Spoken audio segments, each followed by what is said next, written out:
So the question here is, when you do a collab post, can you have it show up only in your Reels grid and not on your main grid? And the answer is yes.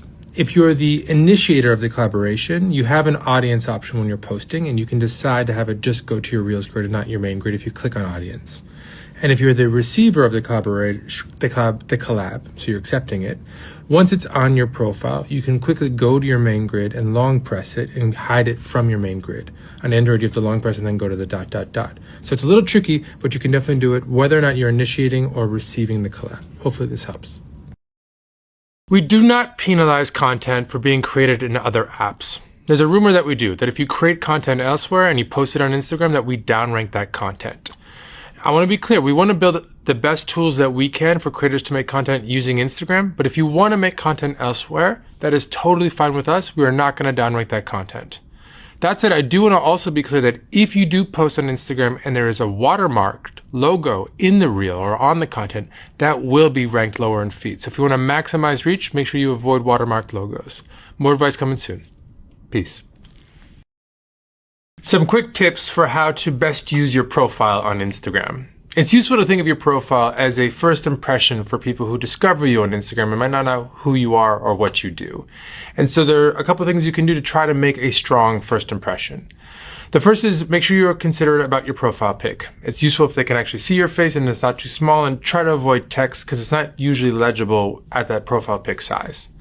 The second is to use not only your display name, but also your bio to explain who you are. It's really useful to be able to just read at a glance about somebody when you get to their profile. And if you use keywords about your industry or what you do, that it can also help with things like search and SEO. And lastly, you can pin up to 3 posts to the top of your grid. So whether it's a photo, a carousel, or a reel, you can long press it in your grid and tap pin if you want to make sure you control that top line. Now, all that said, I would also encourage you not to be too precious about your profile. I know a lot of people care a lot about how they show up online, and I get that, but people want to see the more authentic side of you, not the perfect side of you. And most of the content people are going to see from you isn't going to be on your profile. It's going to be in feed and stories and DMs. Hopefully this helps a bit. More advice to come soon. Peace. This is a question about watch time percentage and whether or not longer videos are going to get penalized because you're going to watch a smaller percentage of the video. And we get that, and we don't want to penalize longer videos, which is why we look at not only the percentage of video that is watched, but also just the number of seconds, right? If you watch 10 seconds of a minute-long video, that is just as many seconds as if it was 10 seconds of a 10-second video, so you won't be penalized. How to get a sense for how your trial reel is doing. Now, a reminder, trial reels allow you to post a reel just to non-followers and then decide based on how they're doing whether or not you want to upgrade them to your followers and to your profile. Now, the key thing is because it's not going to your followers, you can't compare it to a normal reel. It's going to get less reach almost always at the beginning. And so what you need to do is compare trial reels to other trials and look at sends, look at likes, look at watch time. Don't look at it in the first 10 minutes, wait a couple hours and compare it to how other trials were doing around a similar amount of time. And that'll give you a sense, that'll get you calibrated on how good that trial is. And you can decide if you want to upgrade it to your followers and to your profile. Hopefully this helps. More advice coming soon. Peace. So we want Instagram to be a great place for original content creators. So when we do detect, and we don't always catch, but when we do detect that someone is reposting your content, your reel, we're not only going to notify you about it, but when that other post was going to be seen by someone, we actually swap it out and show yours instead, because we want to, as much as we can, reward the original content creator, not the aggregator. Now that said, if it was never even posted on Instagram or it's modified in some way, we might not be able to detect that it was copied, but when we do, we swap and we notify. This is a video about shadow banning. It's actually the 4th in a short series of videos about how ranking works on Instagram. Now to start, shadow banning means different things to different people, but generally it just means that you're not getting as much reach as you feel you deserve and you think something's happening behind the scenes.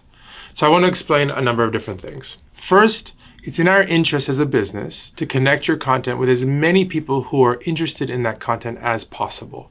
And that's because the more we do that, the happier they're going to be if they're interested in your content, the happier you're going to be, and the stronger our business is going to be because they're actually going to use Instagram more. That said, there are some instances where we will limit reach, and I'll walk you through them. Now, you might remember from a previous video, there's two parts to how ranking works on Instagram. There's connected ranking and recommendations. When your content is being showed to accounts that have decided to follow you, and when your account content is being showed to accounts that have not. In connected ranking, we do not limit reach. We want to make sure that as much of your content reaches as many of your followers as are interested in it. We do make some mistakes, but we're trying our best.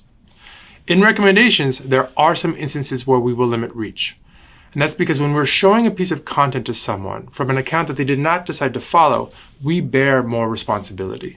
And so there are instances. Now, if you think your account might not be recommendable, then you can always go to Profile, Settings, and to Account Status, and you can see your account status. And you can see if you're being recommended to non-followers. And if there's an issue, you can address it inline.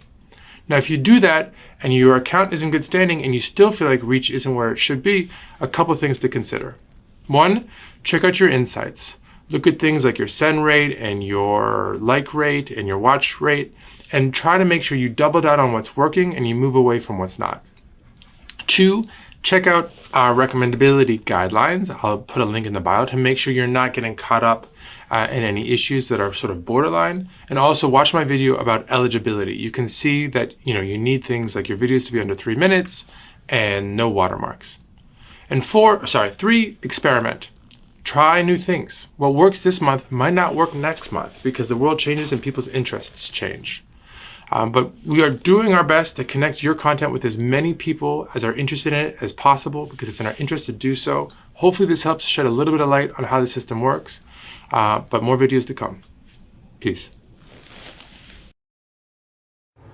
We do not downrank photos and carousels. Some people find that photos and carousels do better than Reels, but most people don't. And that's because Reels tend to be more engaging. Moving video, audio is just more engaging.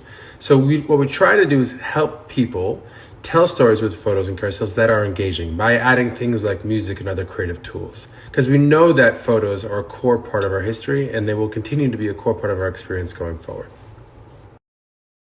These are the three metrics you should pay the most attention to if you're optimizing for reach. Now, I want to be clear, you need to be you and be authentic. Don't just care about reach, but obviously you want to create content that's going to reach more people. And yes, follower count matters, but if you understand what's driving your follower count and what's driving your reach per post, take a look at the average watch time, if it's a reel, and the like rate and the send rate. So the total likes over total number of people reached and total sends over total number of people reached. These will give you a sense of how watchable the video was, how likable it was, and how shareable it was. And then look for patterns. Are there things that you've posted typically that get a lot more likes but not a lot of sends, or vice versa? And then consider doubling down on the patterns that work and then moving away from the ones that don't while staying true to yourself. Hopefully this will help you optimize and get the most out of Instagram just a bit more. More to come. Peace. Shauna asks why we don't put more weight on saves instead of likes when we rank content. Now, the truth is we actually value both. We look at send rate, share rate, save rate, but we look at likes more because there are a lot more likes. And we need to focus our ranking systems on where we actually have some data to train on. And generally, there's a lot more likes for the average post than there is saves. Doesn't mean that saves don't matter. They do matter. They're actually a great way to get a sense for what people are interested in. So we do value them, but we've got more information on likes. They tend to correlate more with whether or not you wanted to see the piece of content. And so we focus a bit more on likes and saves. This is the third in a short series of videos about how ranking works on Instagram. And on this one, I wanted to focus on stories. Now to start, I want to be clear that for almost every creator out there, you're going to reach more people if you post to feed than if you post to stories. And that's because stories is designed to really connect people with others that they know in real life, their friends. Now, that said, this is how ranking works. We rank for a number of things, but the most important signals are how likely you are to tap on the story in the first place, how likely you are to like that story, and how likely you are to send a message or reply to that story. Obviously, replies aren't relevant for most people because they're not going to just respond to a creator that they love but they've never met in real life. They might, but they probably won't. So if you want to reach the most people possible, post to feed. But if you want to use stories, remember that they are a way to reach your most passionate audience, a subset. These are people who are willing to go tap on your story without even knowing what's behind it. And so think about things like behind the scenes content, even more authentic and raw content, things that are super timely, things that people who are really passionate about you are going to be excited about, and that will help your stories reach over time. More to come soon. Peace. This is the second in a short series of videos about how ranking works on Instagram. And this one's focused on recommendations and how to have your content show up. Now, if you don't know, recommendations are when you see a piece of content from an account you have not decided to follow yet. And they're an increasingly important part of Instagram, and they're how we're growing the overall pie and trying to drive as much reach to as many creators as possible. And if you want your content to be eligible to show up to people who have not decided to follow you yet, you need to meet these 5 criteria. 1, no watermarks.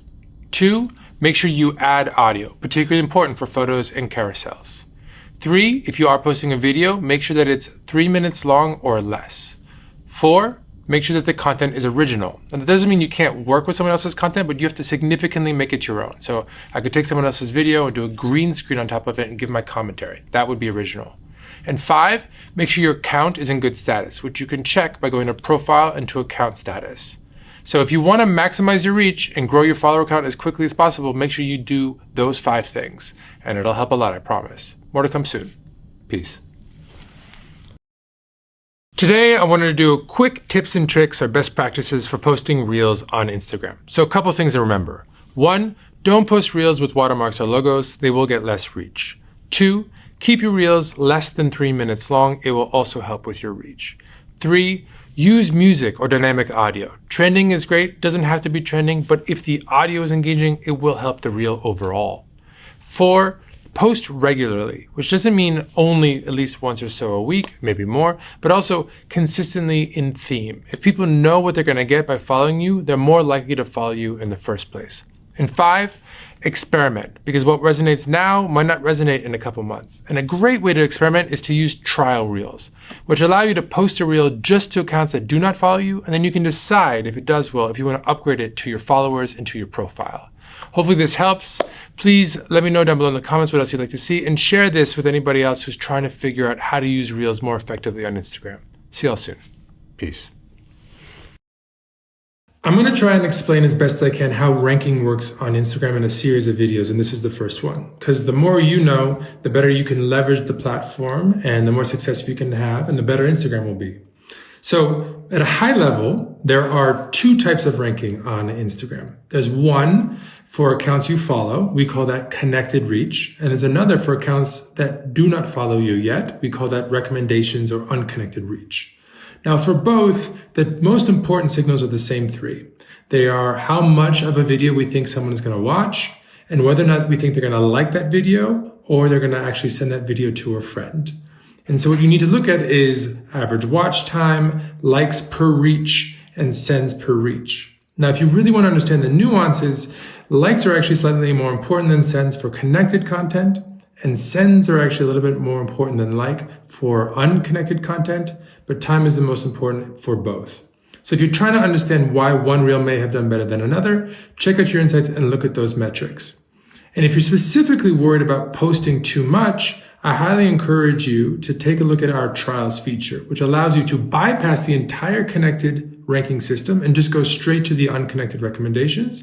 So you don't risk bothering people who have followed you with too much content, and you can just upgrade the content that does best to your followers and to your profile. More to come soon. Peace. I've got a lot of questions in the last couple of days about how much to post on Instagram. And so I did want to make sure you know that you should prioritize quality over quantity. But in general, posting more will help. The more you post, the more people you're going to reach, and the more your follower count is going to grow over time. But don't burn out. Obviously, burnout is a real thing. Now, that said, if you post really infrequently right now, and you're thinking about posting way more, so say going from once or twice a week to 5 or 6 times a day, you do run the risk in that edge case of alienating people who followed you with a different set of expectations. So if you are in that edge case, so this is not for most people, I do highly recommend you use trial reels. Basically what a trial does is it does not share with your followers, and it does not end up on your profile, but it shares with accounts that do not yet follow you. And then the posts that do the best, you can decide to upgrade for your followers into your profile.